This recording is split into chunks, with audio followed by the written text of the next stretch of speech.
refugees coming in, unless you want to put the signs over there saying, hey, you know, go towards the bridge, you know, and then when you're going toward the bridge, then we can deal with these outside refugees. So there's ways you can live on the outside of these areas. And like I say, these refugees, I don't know how you want to deal with them. I mean, you can deal with them any way you want to. Because like I say, you are outside our controlled area.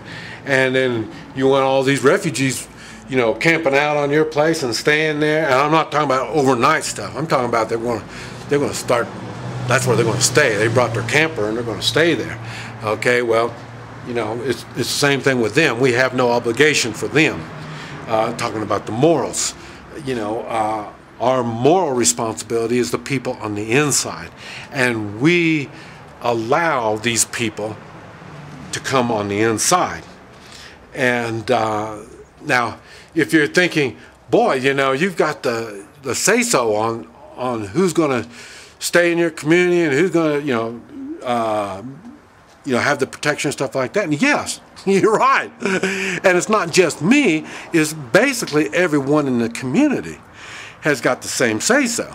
Because like I say, if somebody's running around stealing and doing bad things, they're going to bring it to somebody's attention, and eventually they're going to get to the housing people and the housing militia, and the housing militia will find out who sponsored these people, who allowed this person in amongst us.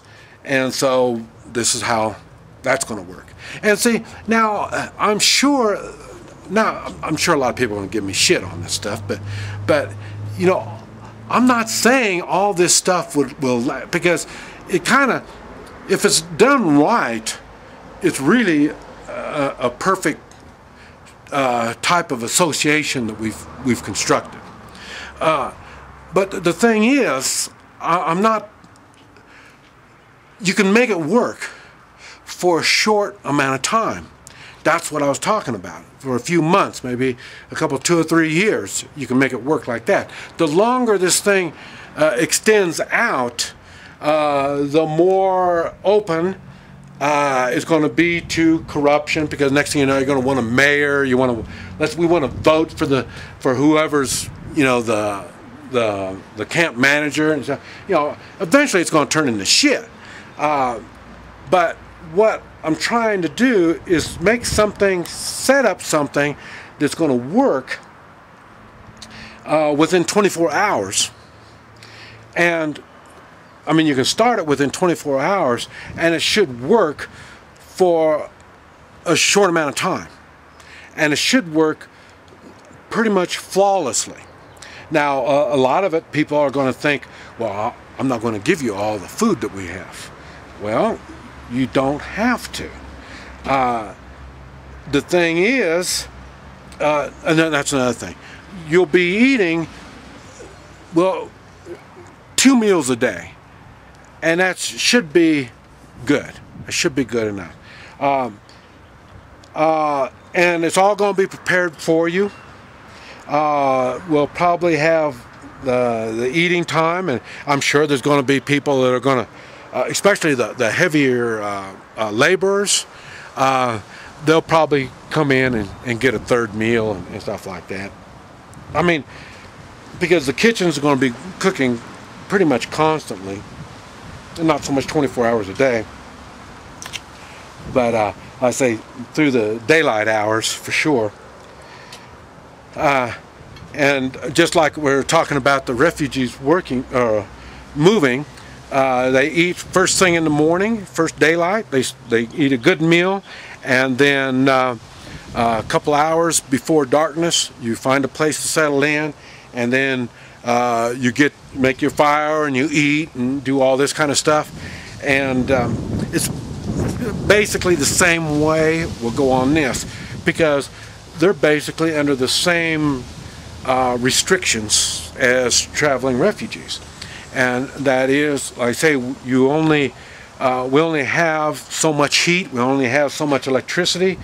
I mean, it's we run the electricity to a minimum through the night.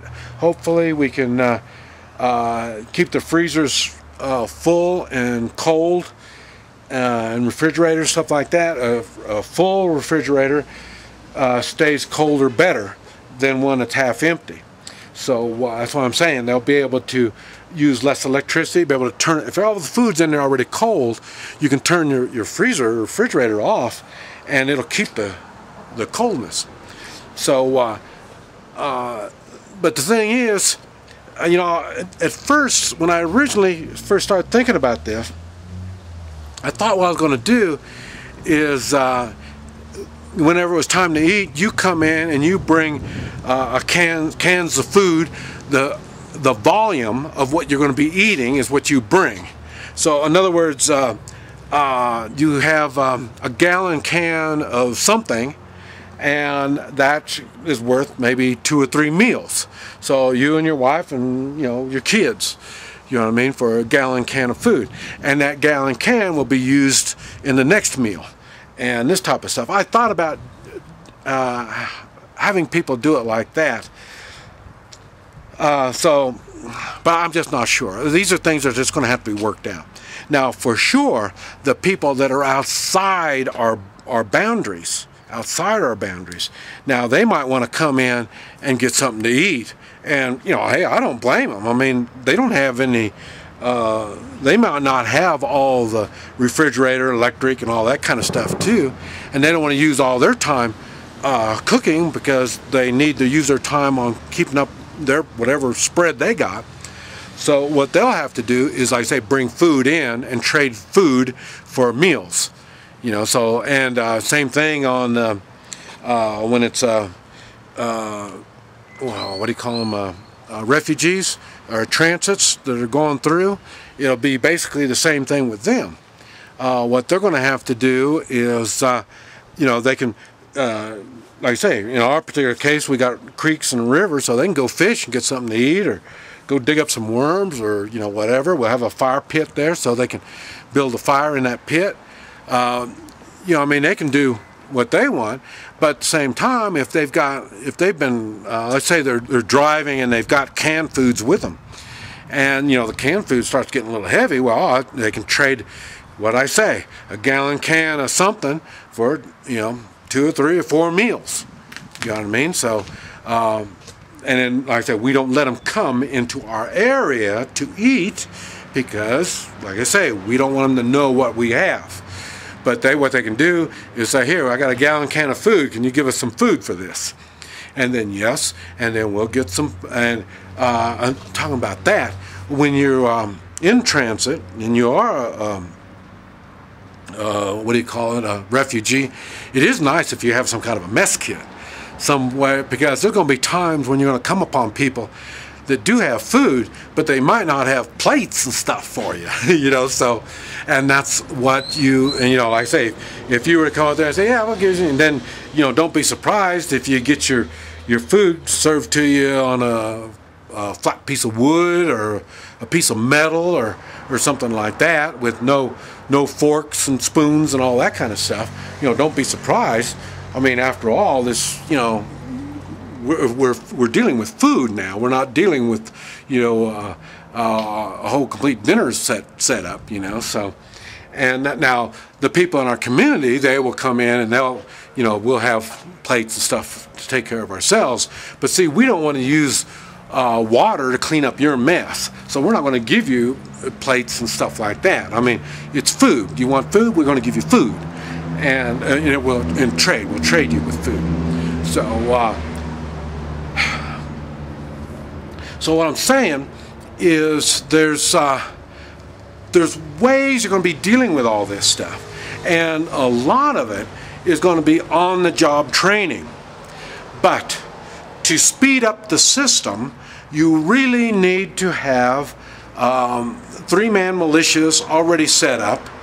I think I've given you everything to think about. And so, you know, you can't apply all this stuff, but at least you can think about it, write it down, because this is preparing. You write down this, okay, we got this part taken care of, we got this part taken care of. All this stuff is all taken care of. And if you notice, it's everything I'm talking about is based on personal responsibility that you take. Everyone that's in the community, they are taking personal responsibility for not only themselves, the people they invite into the community. And I say that, and as long as they know that you invited them, you're responsible for them. As long as they know that, when things get out of hand, you know, it's their responsibility to tell them to go out, and we can help you. But there's always going to be problems that you're going to have to deal with. But if you have everything structured out where you can deal with problems, then the problems you have won't be a surprise. And if they're not a surprise, that means you have some way to deal with it. Right or wrong, who knows? But the thing is, however you deal with it, you will know next time you need to do it the same way or another way.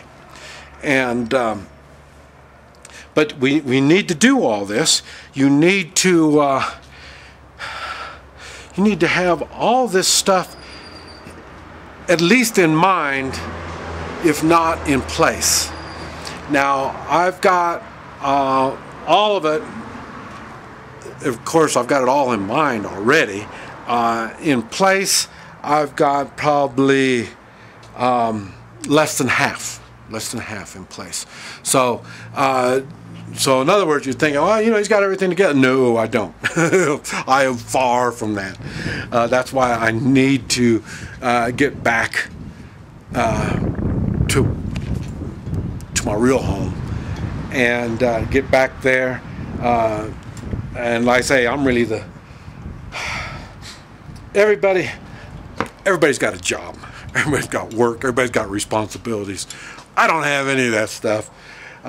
So that's one reason why I have more time to think about this stuff. And besides that, I've experienced, I think, just about everything that I've talked about. Either I experienced it like it happened to me, or I was standing next to these people and I saw the problems they had and they had to deal with. But because everything I'm coming up with, it's not stuff that I've just dreamed up. It is stuff that came about, crossed my paths some way or another. And like I say, either I witnessed it or I was there. And but like I say, these are things, what I just talked about is just the basics on getting your little community in shape. And it's just the basics. And if you've got the basics done, then it's going to be easier to deal with a lot of this other kind of stuff. So I don't know. I think I covered it. Like I say, everything I talked about is going to be changed as it goes on. Every community is different. All the people are different. But these are just basic things that it's going to happen one way or the other. I don't think I missed anything. Other than that, you're just going to have to catch it one little bit here and one little bit there. But I talked about you always get names. Even the people that are driving through your area, you get names who these people are. You don't need ID and stuff like that. This is no big deal. And the shit hits the fan situation. Morals is the only thing that we have to work with, and so it's to everybody's advantage to say your name, your real name. Now, the only time it's not to your advantage is if you are evil, you're a bad person, no morals. Then you're not going to say your name, and there's going to be a lot of things you're not going to do. And these are things that the meet and greet group That's their job, is to profile and make these decisions and figure out who these people are. And like I say, helpful to some and more helpful for some others, and not so much helpful for some others. Just about everything I'm talking about only comes together with experience. And the ones that get experienced need to step to the side and allow the ones without the experience to get the experience. And a good example is a lot of this that I'm talking about, I don't really have the experience in. Now the meet and greet, the people skills, this type of stuff I have the experience in. But then again, I'm old. So what I'm going to do is when that 3-man meet and greet comes up, like I say, the one that's doing the talking won't have a mask on. He won't be wearing sunglasses. I mean, he's just going to be a down-home guy that you can talk to. Now, the ones behind him, they might have the shades on. They'll have that samog or whatever it is, that scarf thing around covering their face so you won't see who they are. That's probably going to be me. And what I'm doing is I'm there to help the one that's doing the talking, help him understand what it is that he's looking for. And I'll ask him, I say, well, you see these people's shoes that you're talking to? And they say, yeah. You see how good a shape they were in? Yes. And they told you they walked all the way? They didn't. So these are the kind of things that I'm going to bring to his attention that he didn't find out. And it's the same thing for him. He can talk to me after we talk to him and say, I saw this, I saw that, what do you think, you know? And then I'll ask him, what do you think? And then we'll see if he's on the ball and he's learning what's going on. And then eventually, once he learns, and then I'll step out, and don't forget there's another one on the other side. They're learning too. And so I'll step out, and now there'll be a new guy in. He's going to learn from nowhere. And then what happens, the other guy, he'll move up, and then the guy that's been doing it and doing it real good, he'll move back to where I was. And then he'll have his mask on. And because like I said, they're only going to deal with one person all the time. So which group out there is the ones they're going to be meeting with? Talking about that. Don't forget communications.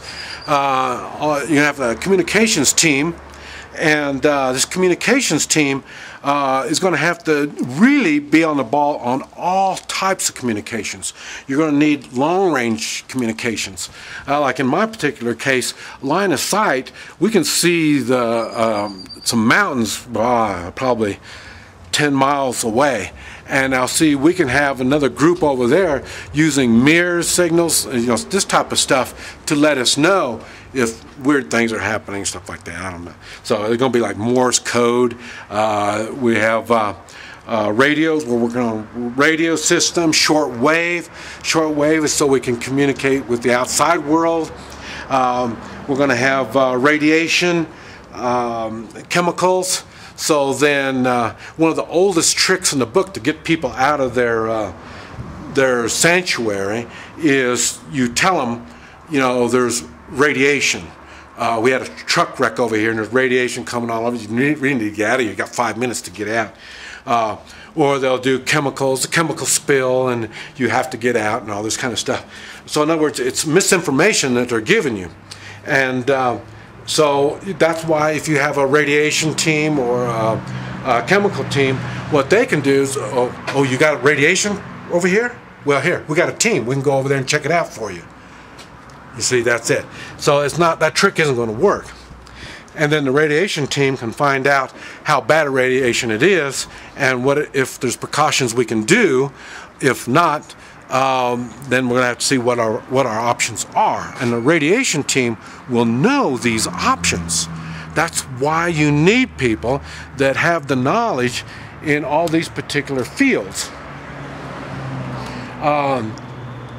And it's the same thing, we use the same radiation chemical thing, we can use that for self-defense too. I mean, if it's at the bridge, well, like I say, what did I say, 7-10 miles away, then they let us know that there's an army coming. there's a whole complete army just coming down the road. Okay, now we can get ourselves ready. Now once they hit our area, and then our meet and greet team, they can talk to them, meet and greet them. Our three people going to meet the whole big old army, and then the army said, well, we're coming to we're going to take over the town. And they said, and then if they really got their marbles together, then, and the guy knows how to talk, your meet and greet guy knows how to talk, and they'll tell them, well, good, we were wondering when you're going to show up. I mean, man, we got bad problems, you know, and, you know, scratch your butt a certain way, and then they can look over your shoulder, and they're going to see some people walking around out there with hazmat suits. And they're going to say, well, you know, yeah, we've got this, we got contamination really bad. People are sick and they're dying, and it's really bad. We were wondering when you're going to come and help us. And they're going to be looking over your shoulder and seeing that they won't want anything to do with your area. Okay. Think. Keep your mind open for options. This is Mike, NoStressMike.com.